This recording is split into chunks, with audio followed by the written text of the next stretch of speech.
All right. Welcome.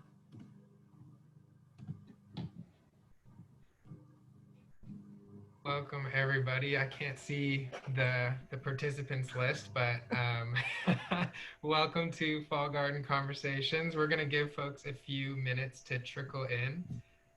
In the meantime, if you want to use the chat window to let us know where you're joining us from today, we'd love to hear from you.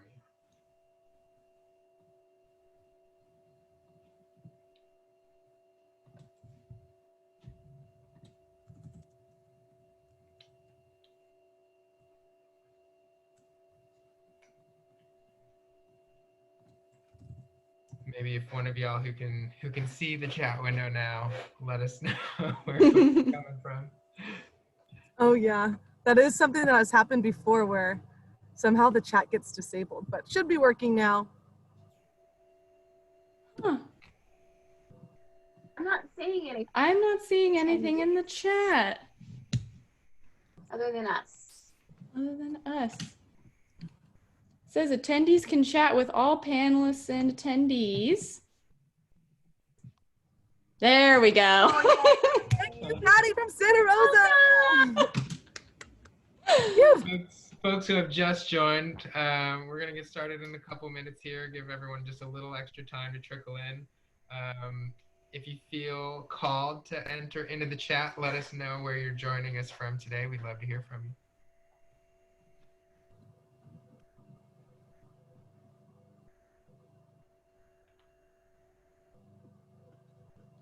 So, Allison, are you sending me that link for last minute participants to be able to register? I just sent it. Should Okay. see it shortly. It's lost in the internet ethers, but it will get here. From Santa Rosa to Petaluma.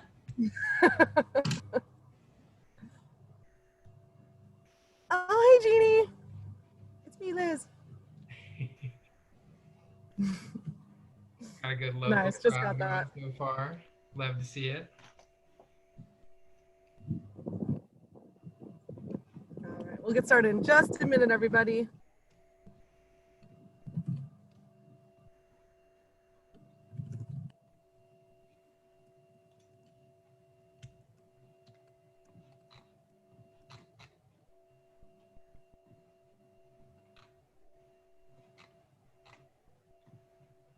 April, it looks like you got a shout out in the chat. Kelly from Windsor says hi.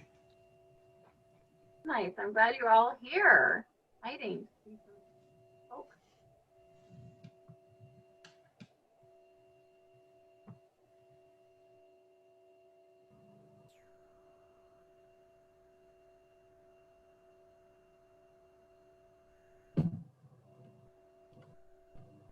All right. Maybe we'll give it just another minute. Did you get that link, Liz? I did. Thank you so much for that. I put it in our registration email in case anybody signs up last minute. We still would love to have them join us. Yeah, we sent out kind of a last minute push on Facebook, so I'm hoping last minute folks found it.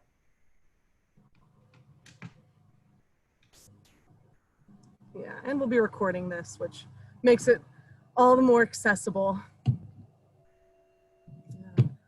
Awesome. Well, I'd love to be able to have ample time for conversation and questions. So how about we get started? How's that sound to our panelists? Cool. All right. Well, hello, everybody. Thank you all for being here. We are super excited for this collaboration and to have all of you join us. My name is Liz, and I'm a Senior Programs Coordinator with Daily Acts. And you are here to join Fall Garden Conversations. We're here to have an organic conversation with one another and with all of you to really just discuss different opportunities for a low maintenance and low water use landscape. Again, my name is Liz and I'm with Daily Acts, and I do want to give a special thank you to some of our partners that allow these opportunities to be made possible, specifically the City of Cotati, City of Petaluma, and the Town of Windsor. We really could not be doing the work that we are doing without these partnership in our contracts, so very appreciative of that. And You know, typically when we're in person, I like to call out to the audience and see who here has heard of Dahliax before, but I guarantee there are some folks that are joining us tonight who maybe have not heard of Dahliax or the Laguna Foundation or even the Habitat Corridor Project. So it's super exciting to be able to share the organizations that we love so much with all of you. So for those of you who don't know, Dahliax is a holistic education nonprofit that takes a heart-centered approach to inspiring transformative actions that create connected, equitable, and climate-resilient communities. We believe in the power of our daily actions to reconnect people to self, community, and place, which ultimately helps to heal our society and our planet. Our holistic approach starts in the soil and swells into culture and policy change. Through over 100 talks, tours, workshops, and trainings a year, we implement 3 interwoven strategies for systems change.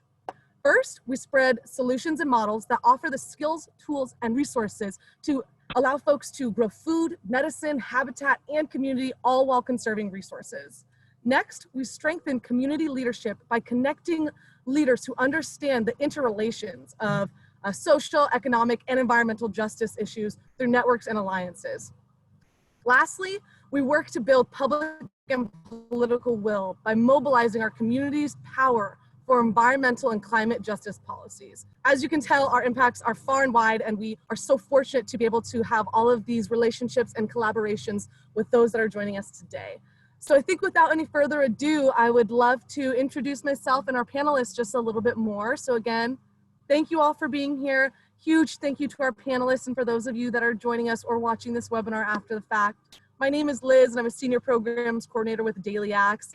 And just to kind of make it fun, I would love to share some things that I'm doing in my garden over the course of this conversation, but I'll start by saying something that I'm really passionate about in the garden, and that I'm really passionate about water conservation and resource upcycling, really, recycling, repairing, and reusing anything that I can get my hands on.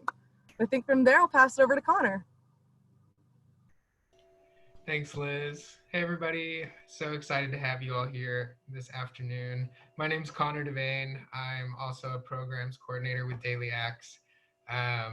Slight disclaimer, I am screen sharing. I apologize for my PowerPoint window. For some reason, presentation mode won't work. And that disclaimer, building off that, is that we might have some network connectivity issues throughout this webinar, so I thank you in advance for your patience with us.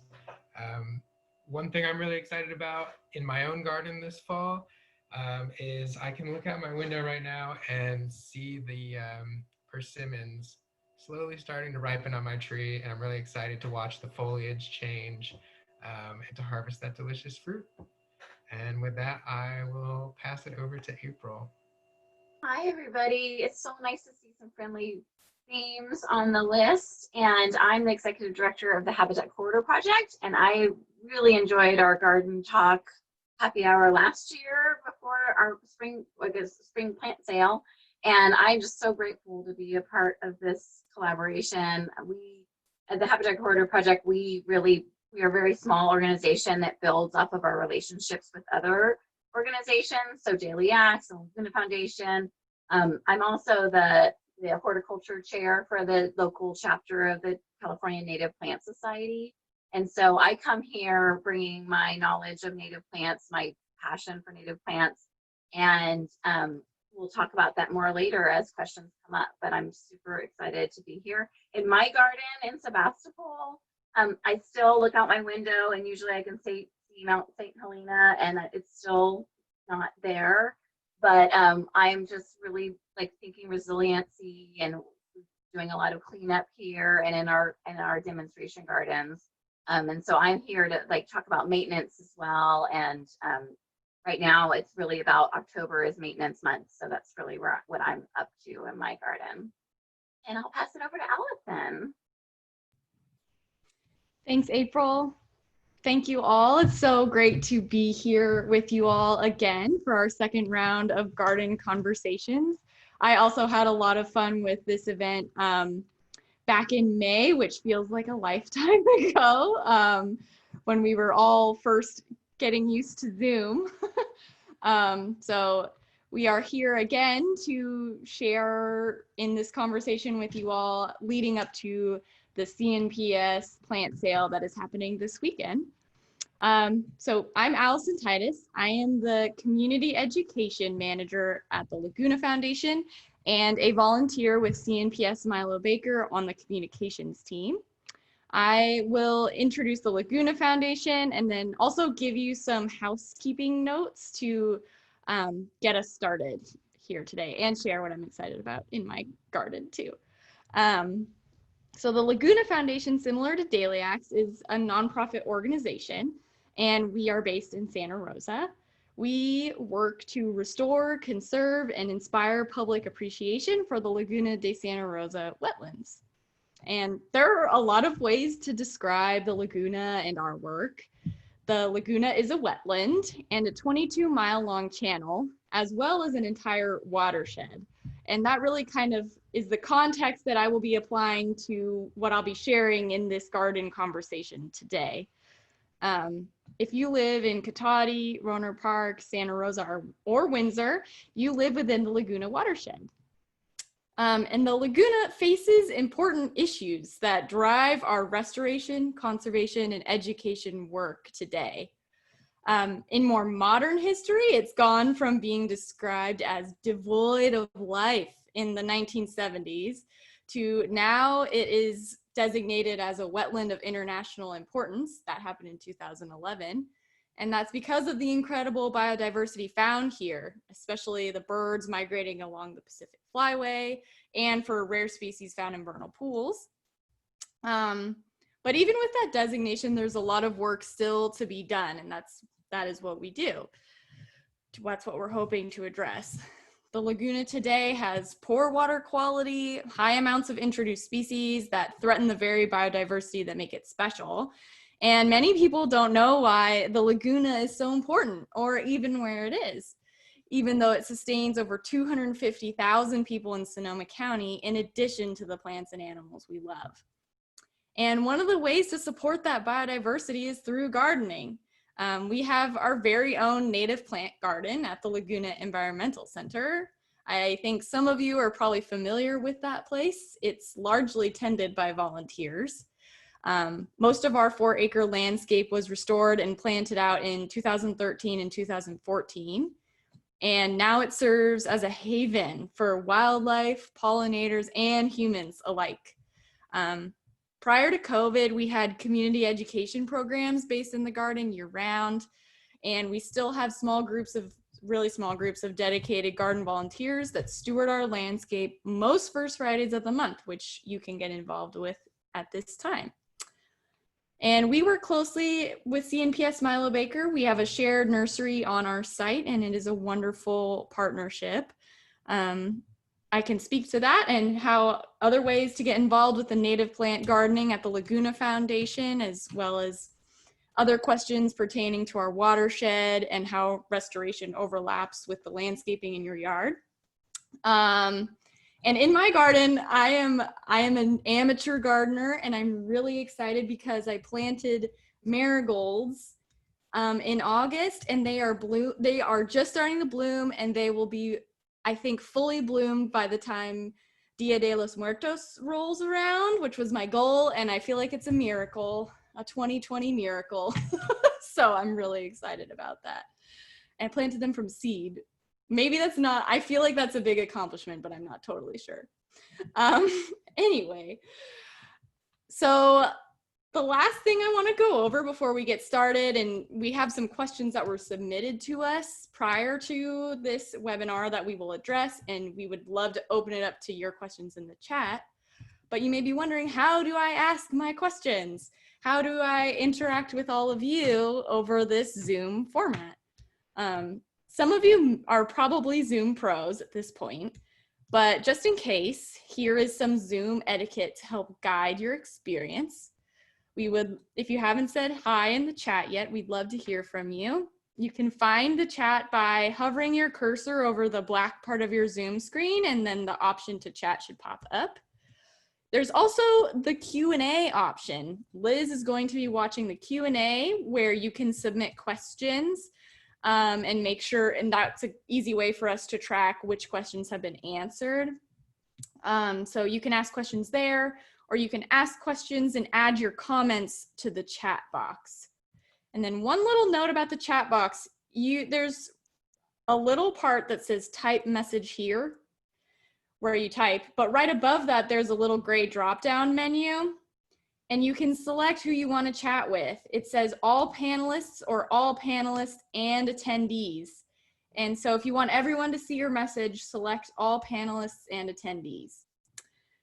I also want to say there's probably some garden experts out in the audience, and welcome you to add your comments and your insight to the conversation as well. We'd love to hear from you, and we will do our best to read those out as they come in and really get an idea of what everyone's experience is like out there. So please, you know, we are all educators and folks that are used to interacting in person. This is the best we can do right now, and we do encourage your interaction with us to the extent that it is possible. And we would love to open it up. We shared some things that we're excited about doing in our gardens to kind of kick things off, and we would love to hear from you. What are you excited about? What have you noticed? Or what questions do you have with your fall garden right now? And if you have a happy hour beverage, great. This is, you know, we're all here for some casual conversation, and we can't see you, but we toast to you from afar and at a distance. So we'll wait and we'll watch the Q&A, and we will watch the chat, and we'll get started with our conversation. And we do have some questions we definitely want to get to as well that were submitted earlier today. I know that, let's see. Give it a minute. I know that it takes some time to think. I know, April, you mentioned that you were excited to talk about maintenance and maintenance in your garden. Do you want to just chat a little bit about what those maintenance tasks are and what ones are most critical to be doing at this time right now? Sure, and I could share a little bit. I'm going to share my screen because I can show you a couple of the websites that maybe people could go to learn more about what we're doing and some information. So, and about the plant sale. So can you guys see my website? So I added a little link to our website, the habitatcorridorproject.org. And I didn't really tell you all enough about like our real focus is around demonstration gardens. So we have quite a few around the whole state, but right now we have a set of gardens at the Santa Rosa Junior College and a set of gardens in Sebastopol, starting at the Center for the Arts in downtown Sebastopol. So you can go out and see these native plants. But so I added a link to our website that said workshops and links. And on this, I added a bunch of pictures that might entice you guys about questions for a bunch of the plants that are available at the plant sale this weekend from CNPS. And at the bottom of this link, I have a link to the CNPS Milo Baker website where you can start ordering on Friday these fabulous plants online, and then you can drive on through completely safe COVID strategies, and we will just put your plants in the car and off you go with your native plants. So I just wanted to point that out for people. And then we also are, the Habitat Corridor Project is also a part of this Resilient Landscapes Coalition. And Daily X will be sending you out some fun posts about a workshop that we're doing at the end of the month with them around this. But on this Sonoma resilientlandscapes.com, there's a lot of information about resilient landscapes and maintenance for right now, like for fire season. I'm hoping that the rain's going to come this weekend. And we are going to be past this really hard fall that came really early. But on this website, there's a lot of resources for you to understand the code versus what you can actually just do in your landscape. Like this weekend, I had our landscaping crew come out and do some cleanup along the sides of my landscape. I'm in an urban landscape in Sebastopol. So just thinking about like, what can we do to get things cleaned up for fall and clean up the shrubs and get some of the leaf litter out. So that's really where my maintenance, definitely blowing up your roofs and, it's so different in the WUI up in these open landscapes versus in urban landscapes. So in urban landscapes, we need to think of our neighbors as part of our land, right? And so we need to help our neighbors clean up their roofs, understand what needs to be cleaned up gently. So I can talk about more of that later, because there's an intersection between biodiversity and trying to have habitat islands and some messiness in your garden connected with being fire safe right now, in the fall. So that's kind of my take on maintenance for this season. Great. Thanks, April. There's so much there that could, I know you do whole workshops on this topic, so I know that there's a lot just to a little discuss. Start. Yeah. I can go deeper, but I thought I'd kind of give a little framework on what. Yeah, we will get to more of those topics as we go on. I'm sure that a lot of questions and a lot of what other folks are experiencing are related to many of the things that you just mentioned. Let's go ahead and see what's come into the Q&A, Liz. Are there questions out there for us? So one quick thing, somebody does want to clarify if the plant sale is at the Vets Hall this year. That's a good question. Yep. It used to be at the Vets Hall. It is now an online plant sale with curbside pickup at the Laguna Foundation at the CNPS Milo Baker Laguna Foundation Nursery. Great. And we will gather the information and share that to everybody in a follow-up email as well, so that it's a little bit more clear. All right, so we have a question also added that on our. Go ahead. Sorry. Go ahead. I was just going to say that we on the CNPS Milo Baker website, as well as on the Habitat Corridor Project website, there are links to that website. So you just go on the website and you're ready to roll to order your plants on Friday. Nice. Thank you. Excellent addition. All right. So Susan explains that she took out some Deodora cedars in May and is planning on a native garden. There is no irrigation in the area, so what would be best? They are thinking about drip or small soaker on a drip system.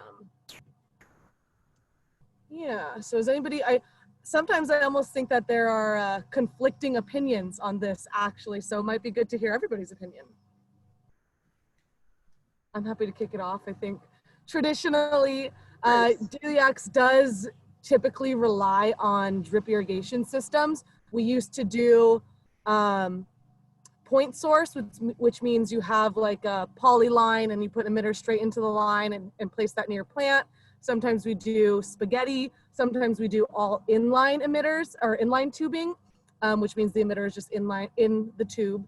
And to be honest, it requires a lot of maintenance, and I really enjoy it to get a garden started. But when you're planting natives, in my experience, if you get the garden started on drip irrigation, you actually don't need that in perpetuity. So I personally would use drip irrigation, and I would probably just be using, I like inline irrigation, but that's just a personal preference. I'm sure others have their own experiences here. Connor, do you have anything to add to that from a Deliax perspective on irrigation?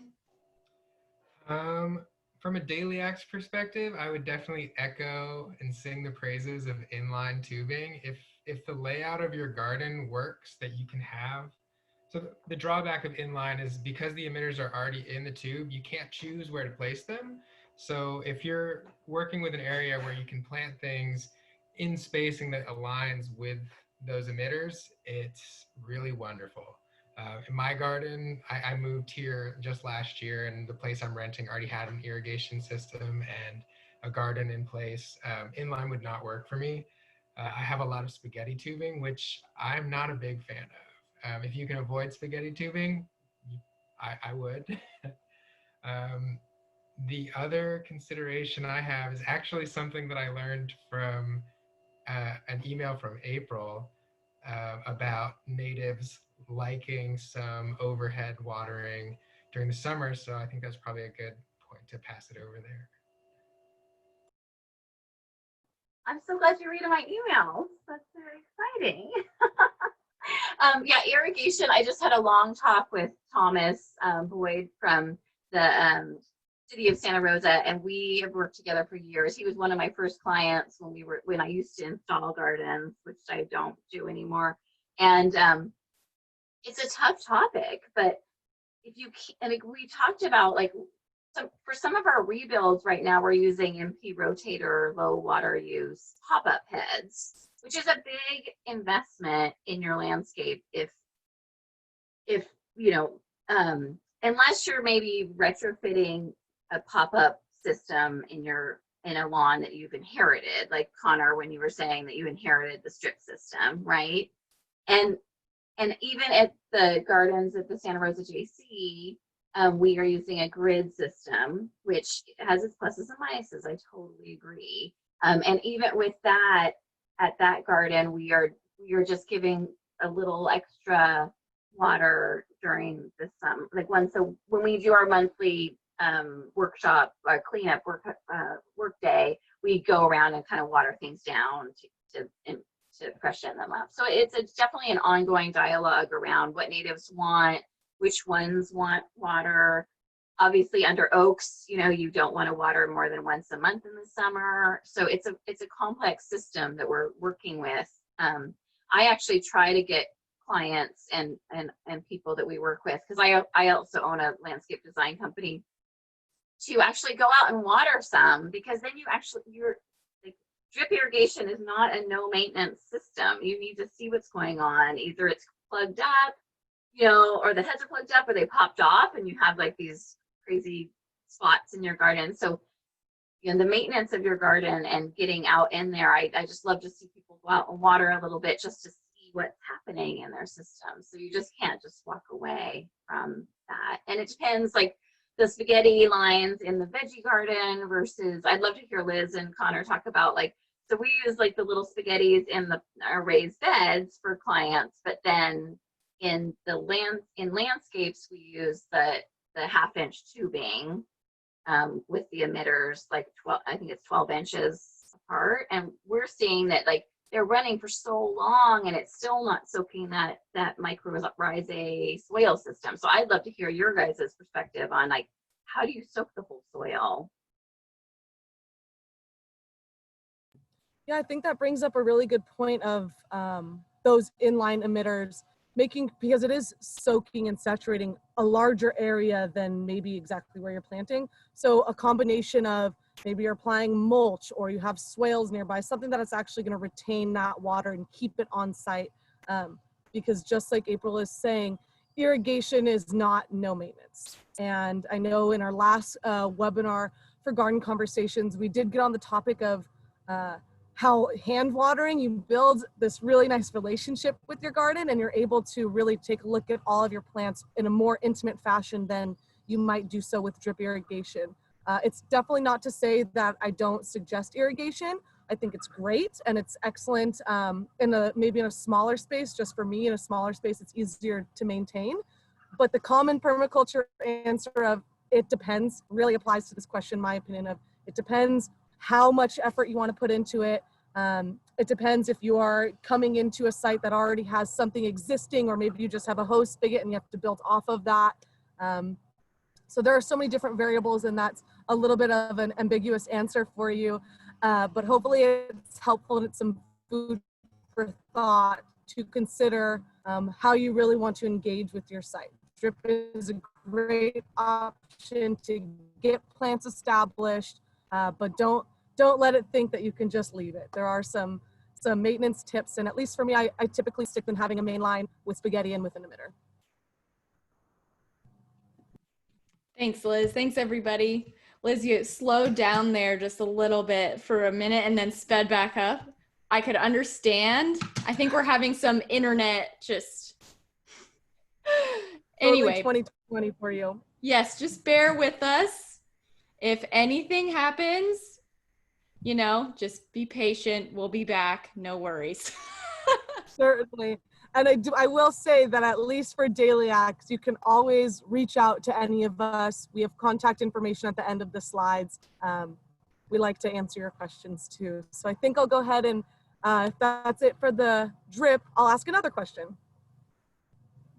Great. So we have Isaac saying that they're looking for recommendations for drought-tolerant native plants that can be planted close to the house that don't create a fire hazard.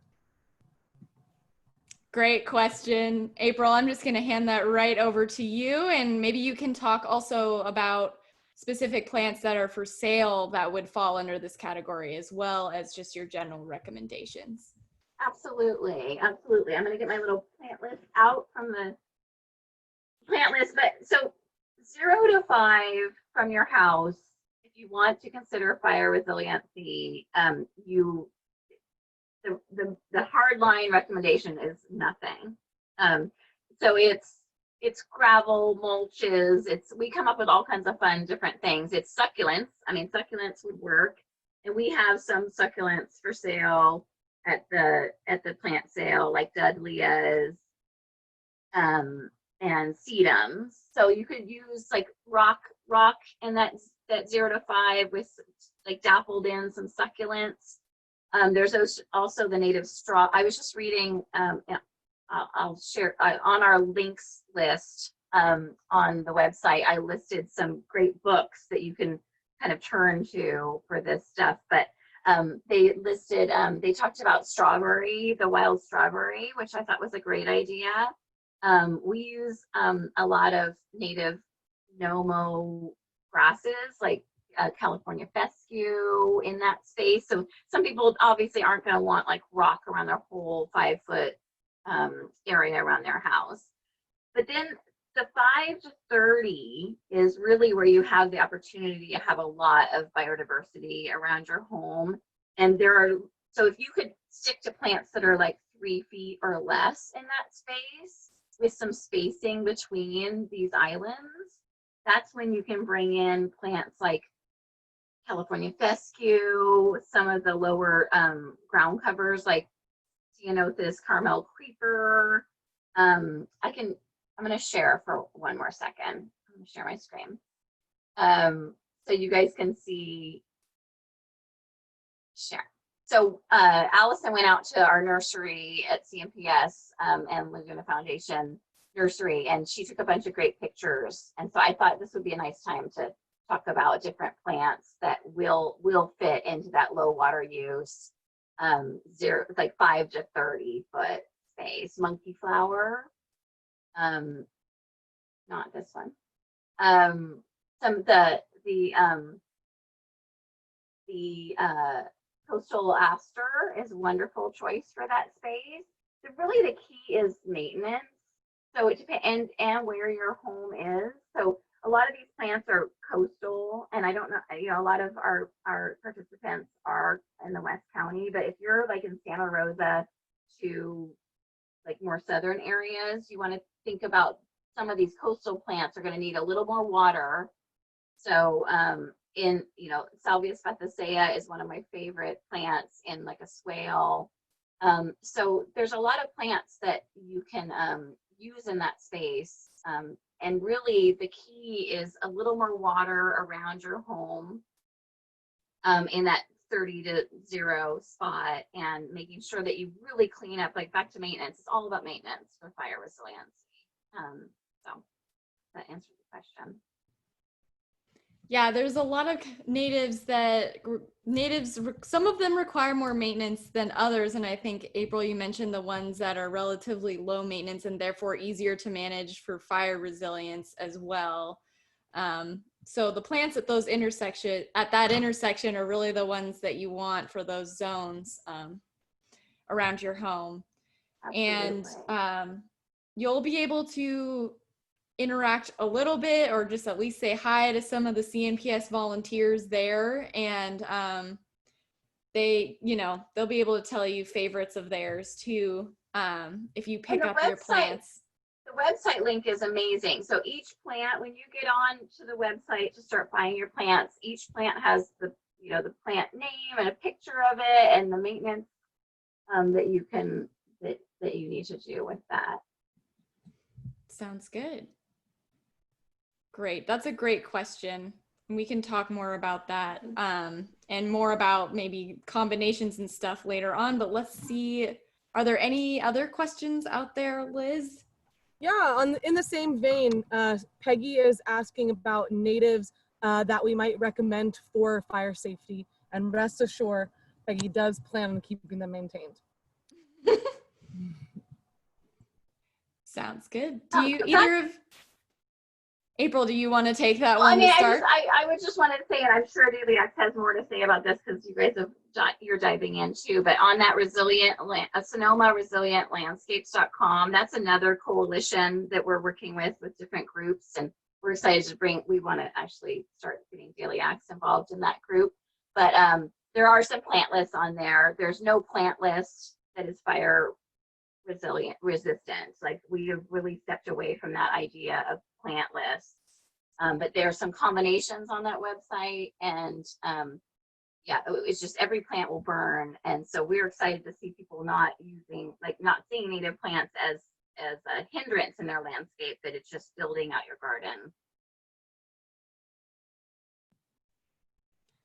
Connor or Liz, do you want to start answering that or give your perspective on that question? Sure. Well, I think you've got the most important part already. I personally think at least as important, if not more important than your plant selection, is keeping them maintained. You could have a very thorough, well thought through fire resilient landscape design that you painstakingly implement, and then if you don't maintain it, most of that intention goes right out the window. So kudos for having that on your radar already. Similarly, a big consideration is how you are spacing the natives that you do choose. And I think the resources that April has that the Resilient Landscapes Coalition has on their website, as well as the upcoming webinar with Resilient Landscapes and Deliax at the end of the month, we'll go into a lot of detail on which plant sizes and types are appropriate for certain distances from your home. Beyond that, I think natives in general, you've got a lot of good options to work with. I guess the last thing I would say is really what not to use might be easier. Steer clear of juniper, which some firefighters call the gasoline plant. And rosemary is another that I've been hearing is a plant that we often incorporate as being a water-wise species that's good for pollinators and its culinary uses and everything. Very flammable, very combustible. So I would just say that there are a lot of angles to those decisions. And I think it's worth spending some time taking a deep dive with a group like Resilient Landscapes Coalition to learn some of those considerations. Yeah, really well said, Connor. I too was going to say, how about plants that we choose not to use? So definitely that juniper, the plants with the volatile oils, as beautiful as they are and gorgeous fragrance. If you choose to incorporate them, maybe you're putting them further away from your home and further away from other structures that might burn. And I also did just see in the chat, it looks like Mary just sent everybody calflora.org as a really great resource where you can search what grows here in your specific area. And from there, we will also be sending along some fire safer landscape suggestions and food for thought as well in a follow-up email. It's certainly worth a deep dive, and it's a topic in which we are all constantly learning. Yeah, thanks, Liz. On that note too, Calscape is also another great resource, specifically for looking at native plants and from a horticulture perspective. So that's another one to add to the long list of resources that are out there. And there are so many ways to think about how to plan your native plant garden, and this is a really important one in this area. So I echo that it's a worthwhile topic to spend some time on. And fortunately, there are so many people doing this work around here, specifically in Sonoma County, which is really helpful to have a local view on what works well. Was there another question out there in the Q&A, Liz? There is. So we have Steve. Steve has oxalis that has seriously overgrown the garden. Steve plans to sow seeds this fall. Do we have any ideas for dealing with oxalis? I think this is a repeat also. We got the same question in the last Garden Conversations webinar, and it's just shows how pervasive that plant is. It's a common garden issue. So how about I'll take it back to you, Liz. Do you want to chat a little bit about treatment for oxalis and what you've seen maybe work? It's a hard plant.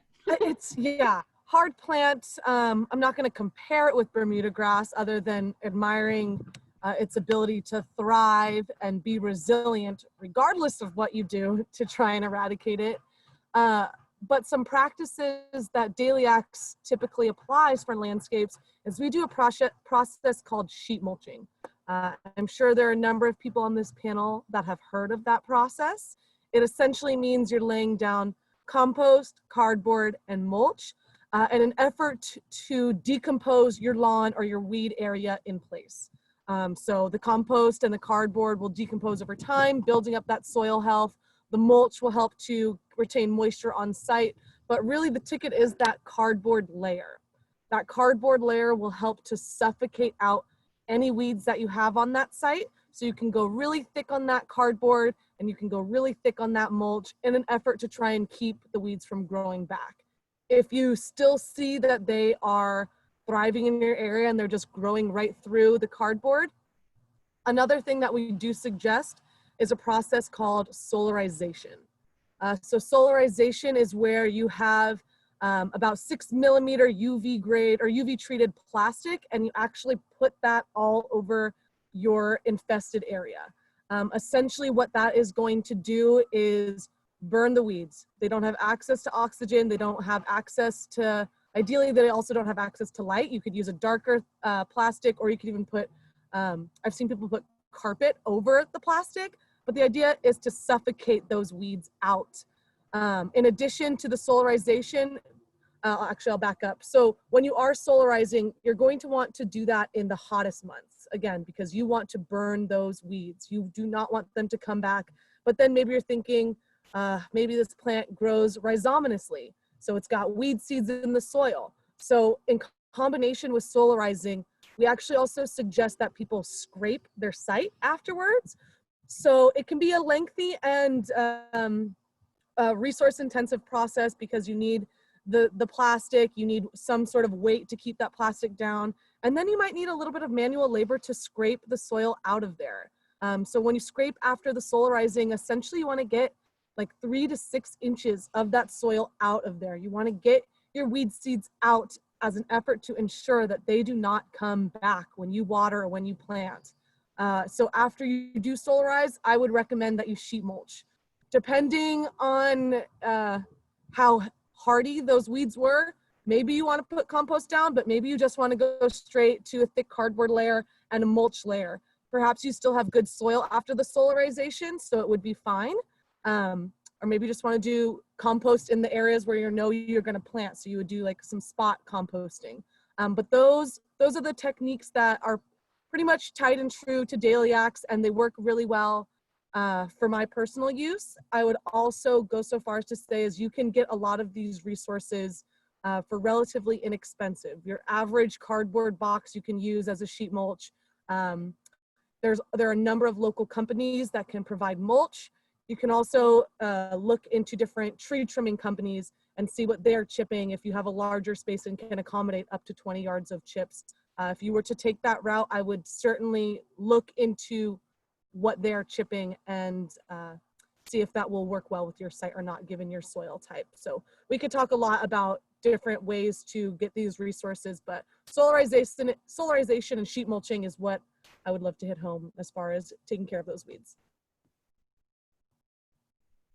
Anything to add to that, April, that you use in your personal or professional experience? I just learned, we played around with solarizing a lot, Liz, and so it's so nice to hear like the actual 6mm UV grade plastic, because you have to be careful when you're solarizing. At the Living Learning Landscapes in Santa Rosa, we actually use like, we put down with the classes there, put down plastic, and it just fell apart over the summer, and then you're adding to so I want to remind people to like not add to the issue of adding plastic to the world. Just think sustainably, like backing up, like you said, Liz, like, okay, what am I trying to do? What are the resources I'm putting on here? And then, with oxalis, if you have a small garden, I mean, it's just pulling after pulling after pulling. It's really, because we're really hitting, when it's wet in the fall, it's when we start seeing it come up so much, and then it's really gone by the spring, if you're pulling. So it just depends on the size of your landscape as well, right? If you can pull it and get all those little rhizomes out, or I can't think of the name of, but they have like a little bulb at the bottom of the oxalis. Like if you can get that stuff out of your garden, it's probably the best way. So it just depends on the size of your landscape and where you're going with that. But I keep trying to remind myself, like, okay, what is the most sustainable choice and what material? So I love sheet mulching because you can use cardboard from local, but I'm not finding that it works very well on, obviously, on crabgrass and Bermuda grass. So I really want to see a different, solarization works a lot better on that. But oxalis, yeah, if you can pull it first, I think that's the way to go.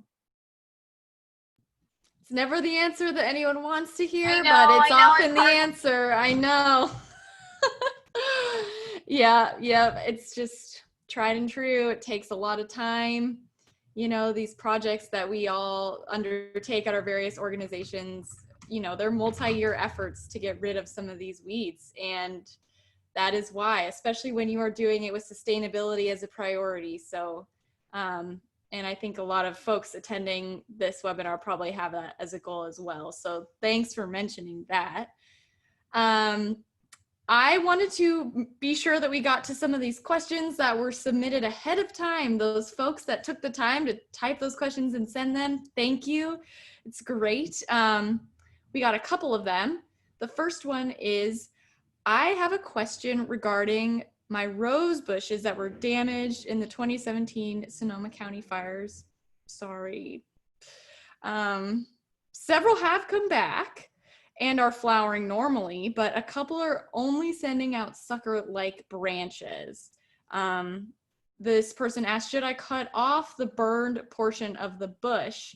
And I'm assuming she's curious just about what can be done for those plants in general that have suffered maybe some burn damage and are trying to recover. I'll take it over to Daliax. Connor, do you have any thoughts around plant maintenance for plants that have suffered some damage, or even specifically burn damage? Yeah, I don't have a lot of experience dealing with specifically burnt plants, but generally, if I'm working with a plant that has parts, leaves, branches, twigs, anything that are damaged, diseased, or appear to be dead, I'm removing them, and also making sure that those go into like the green bin rather than my own compost. It's not so much an issue with something that's burnt, but with something that's diseased, you want to be sure to get those pathogens out of your landscape. It's hard to say, knowing without knowing how big these rose bushes are, to what extent they got burnt, but my instinct would be to remove those damaged parts. I hope that is not such a substantial part of your rose bush that doing so would, um, compromise the plant. But again, without knowing those details, it's kind of hard to say. Yeah, thanks. Liz, do you have something to add to that? That would be my suggestion as well. And similarly to Connor, if things are looking spent or past their prime, I will take them down. Oh, looks like somebody does mention that the suckers are from rootstock and the main plant probably died. So that is completely likely. You'll see suckers on a lot of plants where the main trunk is not doing so well. Something that I like to do when I'm not sure the status of the plant is I'll actually take my pruners or something sharp and I'll just kind of pull away at some of the bark on a stem or a branch or the trunk of something. And if it's green, it's alive and thriving, I'll leave it. If it's brown or gray tan, if it has kind of a dead color, I will take it back as far as I can. So that would definitely be my suggestion, to prune that back, and fingers crossed that maybe it is able to continue to thrive through its root system. Yeah, thanks. April, any more to add to this question? No, I think those are perfect. I think that was the only thing I jotted down, was that a lot of plants like fruit trees and roses are grafted onto rootstock, and so you end up, if you've lost, like in a hard frost or a fire, you've lost the grafted part of your plants, then you're ending up with the rootstock, which is developed to be strong and oftentimes drought resistant or whatever, but it's not actually what you're wanting. Like in your persimmons, Connor, if I have, my dog ran over my persimmon in my backyard, and so I ended up with rootstock and it never had any fruit, versus the few that I really wanted, like grafted on there. So, but I also find, like, holding in my heart after fire, I know that a lot of people, anything that's surviving after the fire is super meaningful. So that rootstock might actually be a beautiful rose. And so like that advice that they said to cut it back, you might get some, like a traditional beautiful wild rose out of that. And that just seems to mean so much to people rebuilding from fire. Thanks, April. Yeah, that's a great point. That question came from Jennifer. I hope she's out there or will watch the recording and see and hear your responses. So thank you. It's very helpful. There's another question I want to get to that was submitted to us, and this one comes from Gail. She says that she lives on a half acre on the valley floor in Fulton. Her front and backyard have swales during the rainy season. They'll have irrigation in the summertime, but they would like to know what water-wise shrubs, ground covers, and trees would do well in that area. She says specifically that she'd like to know some evergreen plants if possible. And she says that they can build up some mounds, but not for all plants. And so there's a lot that we could cover from this question. There's a lot in there. And I know that there are, there's some great natives that would do well in that area of the Santa Rosa Plain. And April, maybe I'll take it over to you first to talk about that first part. What are some water-wise shrubs, ground covers, and trees, specifically perennial, if possible?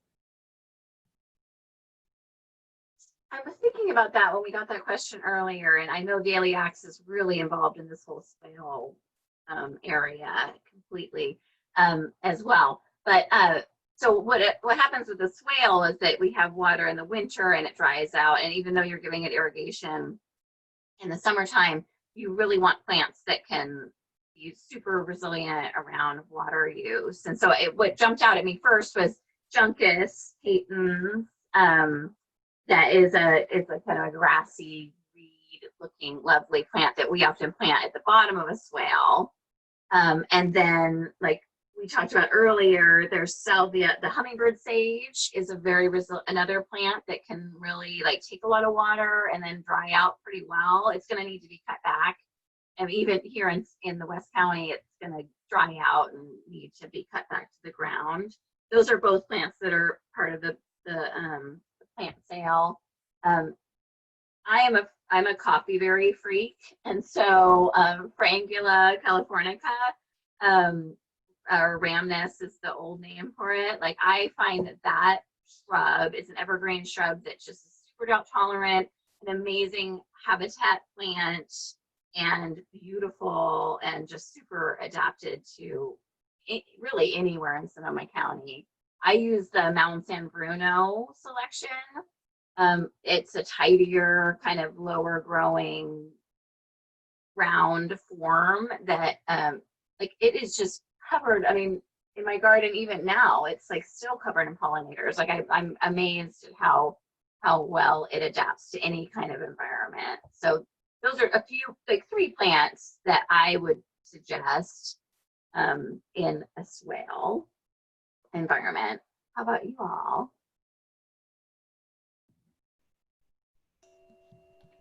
I can go, Liz. So, as April was talking about plants that are well suited for swales or for rain gardens, definitely looking at that juncus down in sort of the valley part, if you will. Another good option there is sedges or carex. So we use a lot of Berkeley sedge, and also orange sedge, which is a great fall plant because in fall the foliage gets this beautiful bright orange hue on it. And then as you're working your way up the sides of the swale, you want plants that don't want quite as wet feet and can take more, can handle less hydration.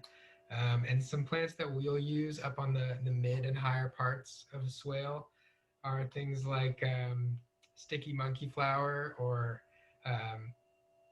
mimulus. I think they gave it a new genus, but I call it mimulus. Epilobium, so like California fuchsia, or I've also heard that referred to as like hummingbird fuchsia, and then yarrows. I mean, I use yarrow everywhere, but it's also good for for swale environments. I don't know if we're trying to go through this in parts, and so maybe we'll circle back to this, but just thinking about trees that are good and water-wise is really kind of in between. It's more of a shrub, but can be trained up as a tree. But it's one that I love and we use a lot at Daily Axe, which is pineapple guava. It's not a native, but it is really well adapted to our climate, and it makes delicious fruits, as well as the flower petals are one of my favorite things to eat. They're kind of like little gummies. I absolutely love them, and they're really beautiful. You can train it up like a tree, it can look really elegantly, or you can kind of just let it go and have that more wild shrub form. But those are the things that came up for me. So, Liz, you want to add on to that? Yeah, I think you all nailed everything that I would have mentioned too. One thing I didn't hear would be, I like Solidago. I think that it does well, and I think, actually I'm not certain if it is evergreen.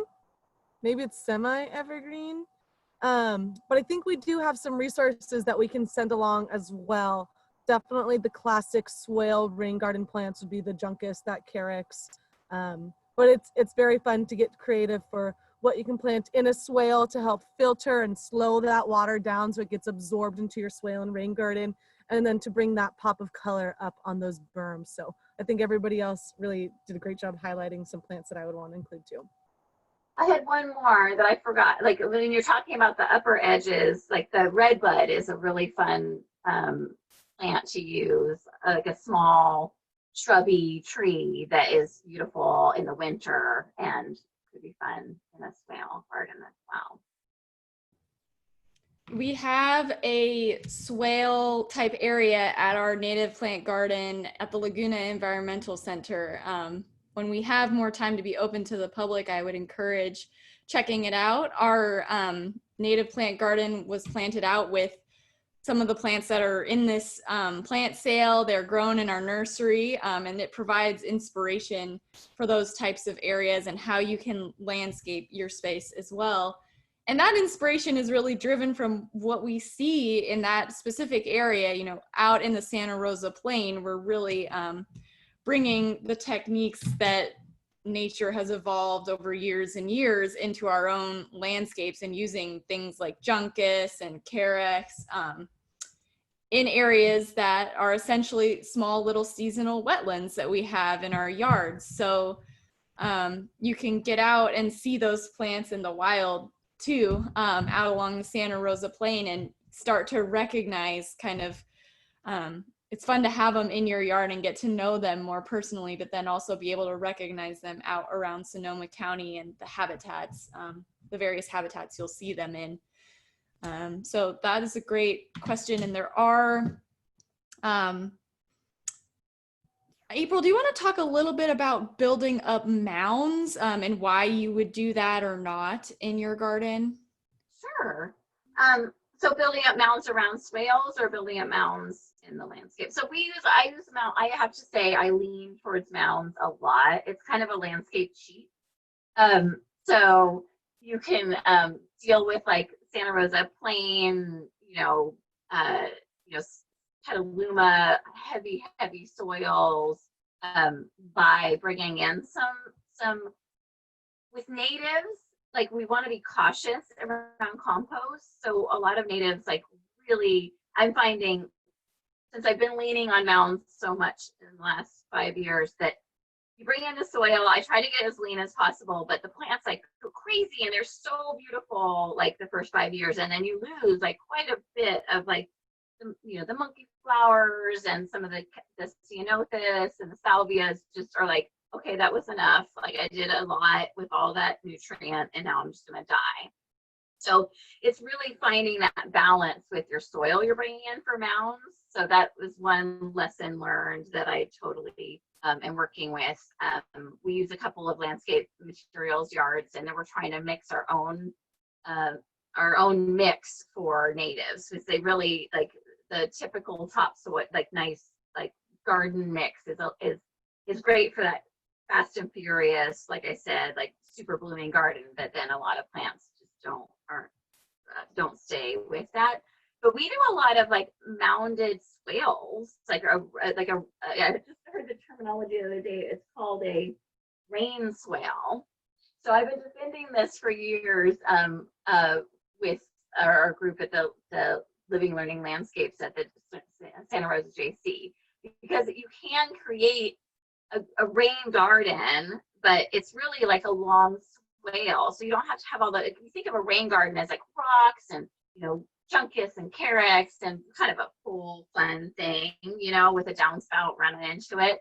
But these swales, these rain swales, are really just building up topography or digging down, which sometimes you can't do because you've got an oak tree, or you've got, you've got volunteers that cannot dig a swale on a site. we ran into that at the gardens of the JC. It was like all these old oak trees. There's a giant persimmon over it. I had volunteers that were 60 plus. We're like, okay, we're not digging this. We're gonna bring in some soil, create a mounded swale, and then build up in the garden in that space. And then those mounds, you can like talk about dealing with Bermuda grass or some of the non-native invasives that we're dealing with too. You can sheet mulch really good underneath. You can mound the soil up, and so you're kind of like pushing the garden to a different space really quickly without 2 years of solarizing and all that such. So mounds are really wonderful in the landscape. Also in like a small urban garden, how nice it is to have, like, it's just not a flat front yard. Like, you can create this beautiful mounded space in your landscape. And also we've actually played around with like broken concrete under the mounds so that you get more drainage and some heat for some natives. So there's a lot of ways you can play around with mounds for sure. I'd love to keep talking about mounds for just one more second, because I totally agree. I love the aesthetic of them and the intentional topography.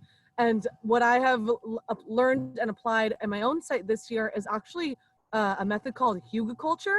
So reusing old wood or logs or chippings, whatever, to dig down and actually build up a mound. So like I mentioned at the beginning, I just love reusing material, and I have come to find that not only is it excellent for drainage and the plants are thriving, but it seems to be keeping the gophers out too. On things that I have actually planted, I don't have gopher activity. That was not my intention, but that is what has seemingly happened. Where everywhere around in my raised beds where I do have gopher wire, I'll see gopher activity all the way around. They're not getting in, but they are there, and they're not in my hugelkultur, which I just think is very interesting. So hugelkultur, maybe I'll send a resource on that too. Yeah, and Liz, you use like big rounds from trees for your hugelkultur beds, right? Yeah, well, we had a variety of different things from like true, like, yeah, rounds to even just like cut up logs that people had either left on this property or you see free on Craigslist or next door, or they've been left on the side of the road for a month. And I'm like, okay, no one's going to go get those. I'm just going to collect these and put them in my hugelkultur. And they will decompose over time. But by the time that they're flattened out, I'll probably be ready to put a fresh hugelkultur somewhere else. So yeah, regardless of the size log, you can create a really nice mounded hugelkultur bed. And I've planted from flowers to pollinator plants to actually food in these beds, and they're all doing really well. Just a really fun technique.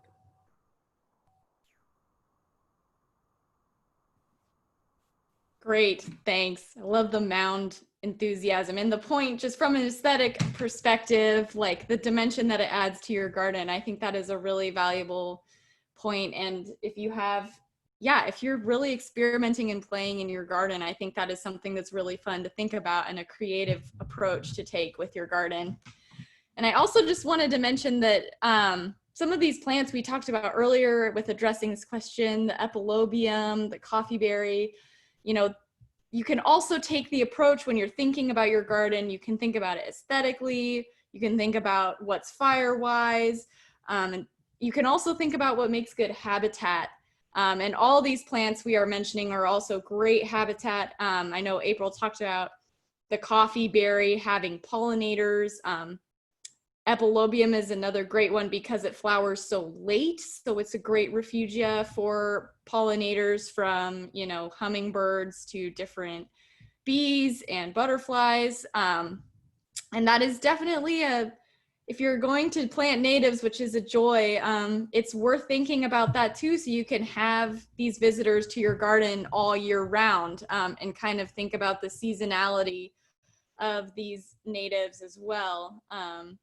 There are some that are notable later bloomers, and that information you can find on Calscape. So that is also another approach to take when you're thinking about planting your garden, or maybe you're buying some of these plants at the native plant sale.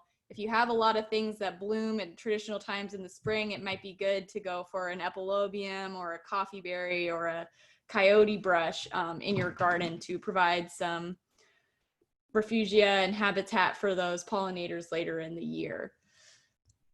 All right. We do have more questions out there in the Q&A. Liz, how's it going? Yeah, it's looking good. So we have Jennifer asking, and forgive me if I butcher the name of this plant, but Jennifer asks, is Artemsia Powell's species a flammable plant? And I'm not familiar with this plant species. Is that maybe Artemisia? Artemisia. I just saw April go, oh, so Connor, you recognize this plant too? Do you want to speak to this question? Yeah, I love that particular like Powell's Castle variety of Artemisia. I really love the kind of that whole family of plants, like mugworts and everything. Really fragrant, really beautiful. Those like silvery gray, bluish hues.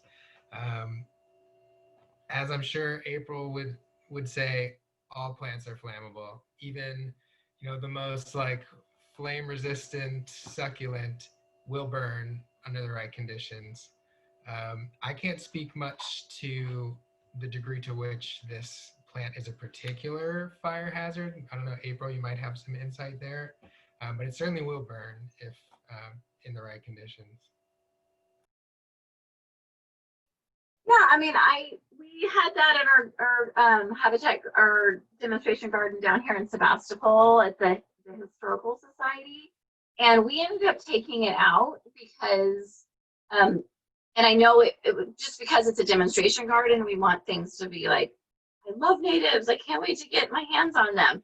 And it actually browned out, you know, it needed a lot of maintenance. And I think Artemisias will do very well, but they like to be really cut back in the fall. That's one of those plants for, like you said, for maintenance, like cut it back to like the nubs and let it grow back.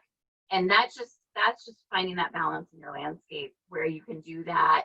I kind of tell people every other year, like every other year we cut back our deer grass and do a big, you know, you kind of pick places in your garden to do a big hard cutback, but any plant needs, like many plants need to be reinvigorated, like Connor was saying, and that's one of them that can really take a pretty good cutback and some water to get it to be more fire safe, but you know, it's not in fire danger.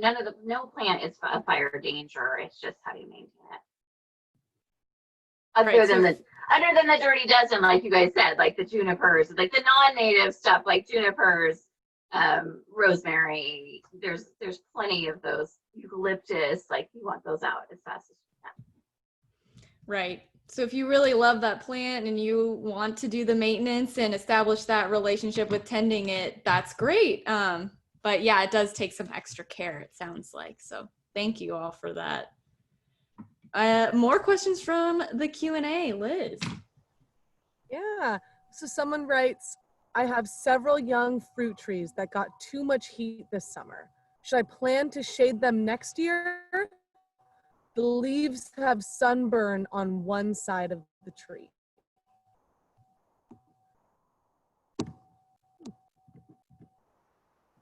Looks like this one is a tough one. I know fruit trees are difficult. Clearly all stumped.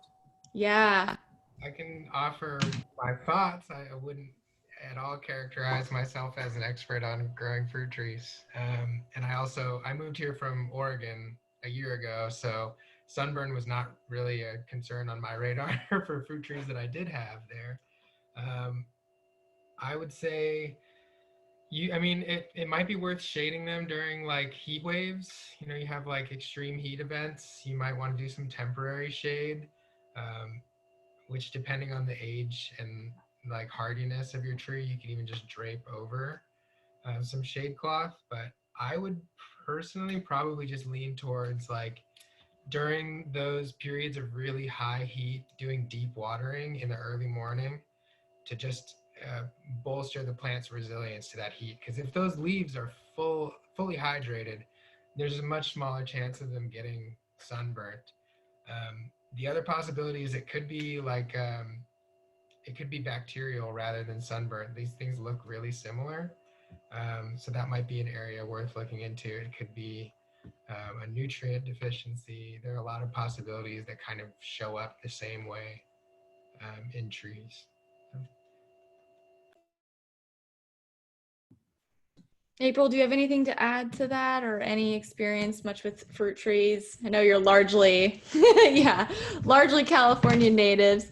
I actually, work a lot with clients with vineyards and we've been trying to do, like, instead of vineyards, doing fruit trees and orchards and things. But Connor and Liz are much more knowledgeable about fruit trees than I am. Anything to add, Liz? I think Connor did a pretty good job summarizing that. Thank you, Connor. We've got another question from Susan asking if any of us have ever used yarrow as a lawn substitute. Personally, I have not. That would be a very interesting one. It would be beautiful and soft and really practical. There's so many different purposes or so many different ways that you can incorporate yarrow. I can say that we have kind of a yarrow lawn at the Laguna Environmental Center. I don't know if that was on purpose, but it certainly is abundant enough that it can function that way if you have the space and you want it to. and it's a pretty hardy native plant. And like Liz said, it's got a lot of uses, and it's got a long bloom period too, which is nice. You know, it looks pretty good most of the year.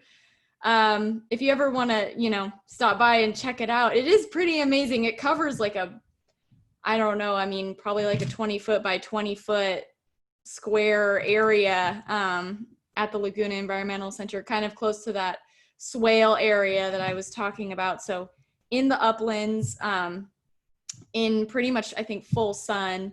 So I think you could probably replicate those conditions in your yard, provided that the soil, you know, if you're taking out lawn and then putting in yarrow, that might be a longer process, but I think yarrow will grow pretty well left to its own devices. But maybe April, you could add some more about that. Yeah, we deal with this lawn, substitute issue a ton, and I think yarrow just needs. I think if you want you want it to work like a lawn, which I think a lot of people really want this green space. What I love about yarrow lawns is that you can kind of mow or weed whack the middle part and then let the flowers come up around the edges.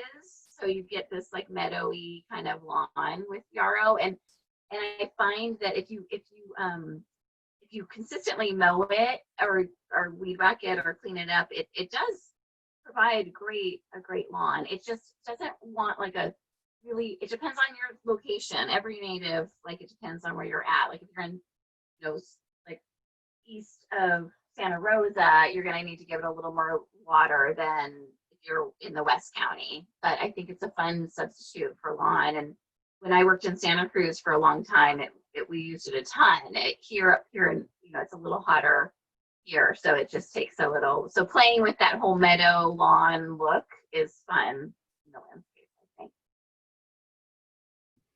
And Connor, you mentioned using yarrow too. Do you have any experience with growing it, or just that was in reference to using it in a swale? So I don't know if you've seen it in more of a lawn setting, but. I mean, I haven't personally seen it used as a lawn alternative. I think it's a really cool idea. In general, lawn substitutes are something that most of my experience is like looking at pictures of it and thinking, wow, that's amazing. I haven't put one in anywhere myself. Yeah, my first thought was that, well, it wouldn't have that lawn feel because the flowers are pretty tall. But with what you were saying, April, about maintaining the interior part and leaving a border, sounds really beautiful. And yeah, I love yarrow. Great for pollinators. Has medicinal uses as well. Excellent plant. Yeah, I would love to have a yarrow meadow as my lawn. I think I would prefer it for sure. All right, well, we are getting close to, we're almost out of time for questions, but if there are any other lingering questions out there, you can put them in the Q&A, in the chat. We're here. While we wait for your last thoughts, I just wanted to quickly go over, I was just wondering if you all could speak to, you know, this is the CNPS plant sale in the fall is the big fundraiser for the local chapter of the California Native Plant Society. And there's a reason we have our big plant sale in the fall. You know, this is the time to be planting these California natives, but are there any other things, like what else could be going on planting wise in the garden in addition to those California natives? And any thoughts on, you know, well, when people are planting out their California natives, what can they expect? You know, once they're in the ground, then what happens for that first little bit of care? Thinking of folks out there who are like, I'm going to go get those plants and I'm going to plant them. And then what? Can any of you offer some advice about those things just for these last couple minutes here? I'll take it over maybe to April first, just to talk about maybe a little maintenance of your new baby California natives. Well, since we hit this, you know, again, like my heart is with us all for rain this weekend, but you really need to think like we could get some really hot temperatures right now, especially if like these sweet little natives that have been tended beautifully at the Laguna Foundation garden or nursery, they're going to need a little extra water for their first 2 summers. So just planting natives and thinking they're just going to go for it is not the way to make a native garden thrive, as I'm seeing the shake of the head with Connor too. Yeah, it's just, you know, they're little babies, they need water, we don't know when the rainy season's going to come, but next summer is going to come, and we are seeing major spikes in climate change temperatures. Like I've lived in Santa Cruz Festival my whole life, and having like 7 days of over 100-degree temperatures this summer was my mind. And so just tending them and learning about them and reaching out to all of our organizations. We're all here to help and answer questions. You can email any of us and we'll find a way to answer your questions about. Great. Connor, I'll hand it over to you to add anything to that, or also to talk about other things you could be planting and putting out in your garden during the fall.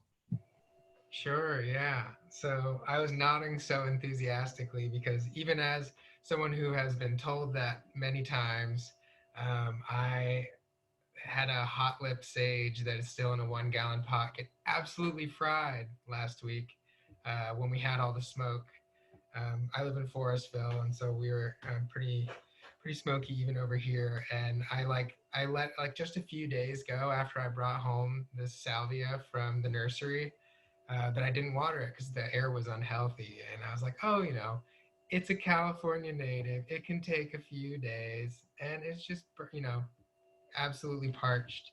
I'm gonna have to cut it back really heavily and hope for the best. But in terms of other things you could be planting right now,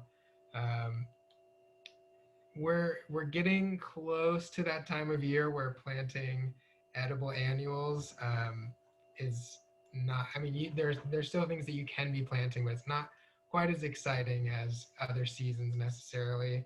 Now that we're in October, there's not a whole lot that you'll be direct sowing with seeds. Things that grow quickly, radishes, certain types of lettuce and Asian greens like bok choy can do well, but also cover crops, right? Things like fava beans or vetch that can fix nitrogen into your soil.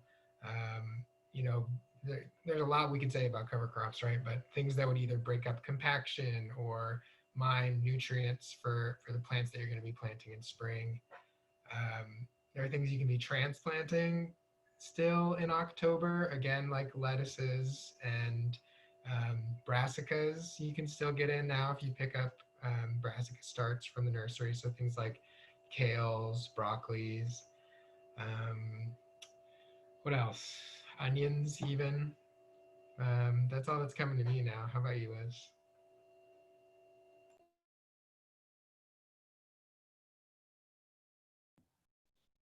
I think Liz might be having some technical difficulties, but Liz, if you're with us and you want to add anything to final thoughts on fall, what to do in your fall garden, that's great. And if you can't do that right now and you can hear us, but you can't speak, then just give us a thumbs up or something. Looks like you're with us. Hope I'm here. I heard a little bit of what folks said. Another thing that I'm doing is I'm turning over my beds.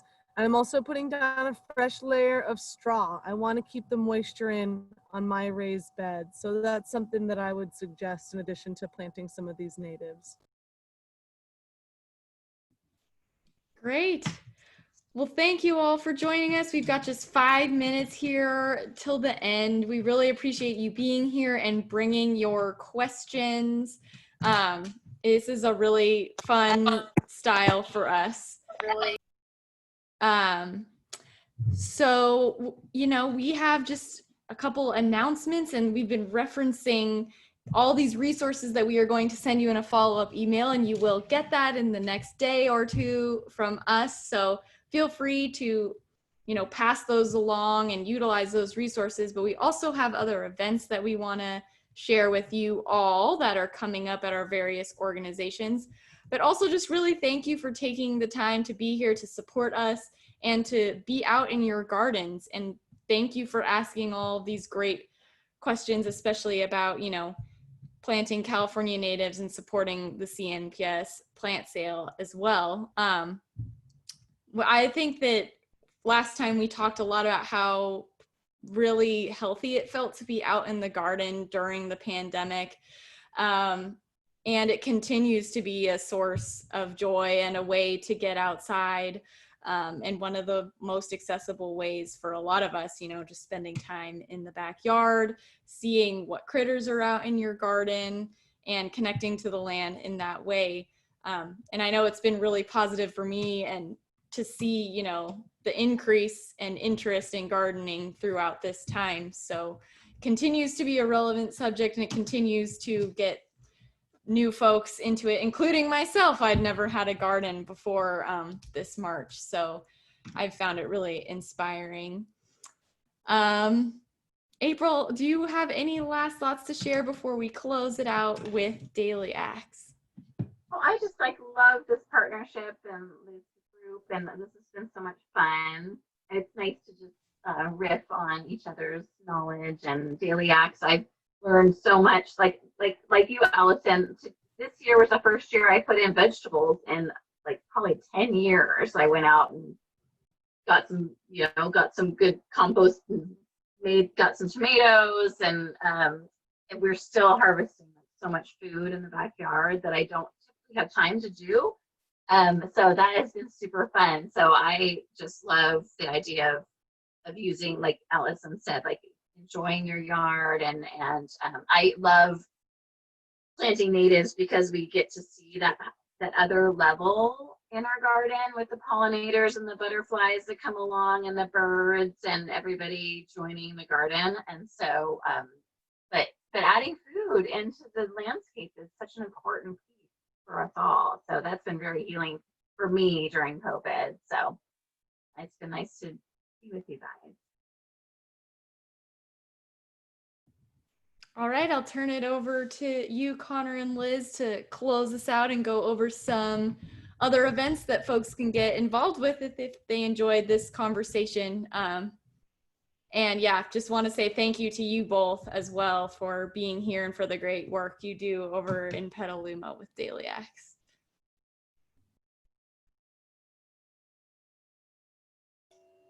Thank you. So I feel like now it is maybe showing my full presentation, but I can't see what slide I'm on. So it wouldn't be a Zoom call without technical difficulties, right? Can you see upcoming events, or are we on the title slide still? We're on the title slide. Okay, sorry, give me 1 second here.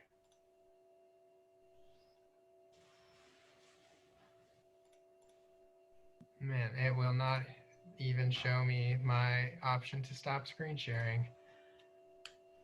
Maybe we can just talk about some of those events really quick too. That's okay.